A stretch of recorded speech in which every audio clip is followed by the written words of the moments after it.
Happy Kaiju Today we're looking at the second issue of Marvel's Godzilla King of the Monsters. And this issue is so much fun. Let's just appreciate this fantastic Trimpe cover here. Seattle under siege, and man, we get a ton of action there. And I got the original issue, and look at how beautiful that is. But that looks even better in the omnibus. I mean, come on, that's gorgeous. Yeah, look at that comparison. The color's just so much more. But man, those black and whites are just so cool too. I love these old phone book essential volumes. I wish they'd bring those back in print. Great way to see some fantastic artwork uncolored and just looking at those inks. But let's get into the story.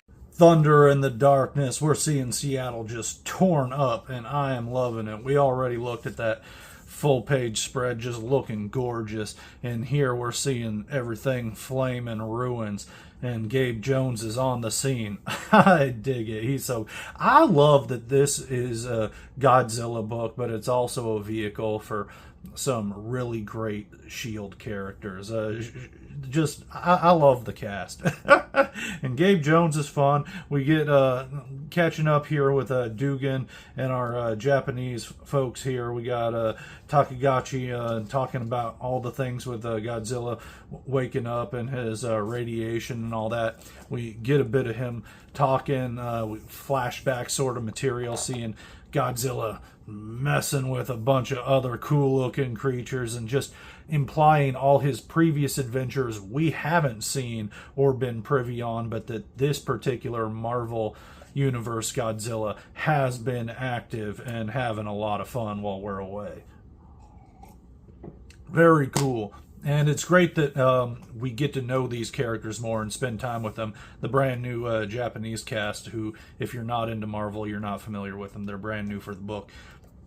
But we get a bit of an outburst here from Rob, which is not looked on highly by his grandfather, but sets up his character a little bit more, which I appreciate. We get more and more hints about him, the plans in general. It's very fun, especially if you know where it's going already and you're coming back to it from the past. But yeah, it's just great. And I tell you, some of the dialogue we get in here is dated, but I like it, and you just get a feel for the character. Like someone like Dugan, would he really have the same vernacular if he existed today? Probably not, but I would still want him to talk like that anyhow.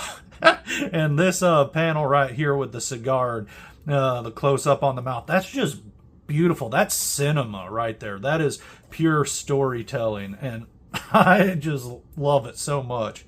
This panel right here is really cool too. That just kind of far away shot, Godzilla full in frame, just flaming city. Awesome. So very cool. And I mean, look at this scene. Like, wow, this is a fun page. And this one, wow, like, this one, something about those close-up shots with the eye, but I love it. We see him looking, peering into the Seattle Needle, and just all the people running in terror, and look at that, just like screaming face. All right, here we go. Got all three of them. So we got the black and white, and you got that faded color over here. Look at that Godzilla scream. I love it so much. And the eyes, the people running in fear. So great. I love it. I love that the main villain of this issue is actually governmental bureaucracy, because it's the city council not giving S.H.I.E.L.D. the allowance to shut off the power grid for their plan to go through that is really causing the main conflict of this issue. And at this point, S.H.I.E.L.D.'s had enough, and Gabe's just letting the missiles loose. And I love that it even says right on the side of the building, Seattle City Lights. But he just blows it all to hell, and then we see the city just completely blacked out. That's so fun.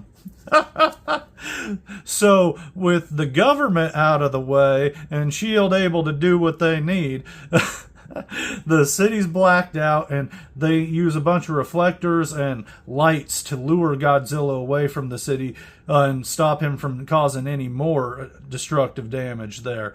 And they're going to try and lure him off this cliff, which might have been a good idea, except he's smarter than your average lizard, and he stopped short. He's not just going to walk off. He ain't going to fall off. And they ain't sure what to do because they thought they would. Like, Dugan keeps underestimating him.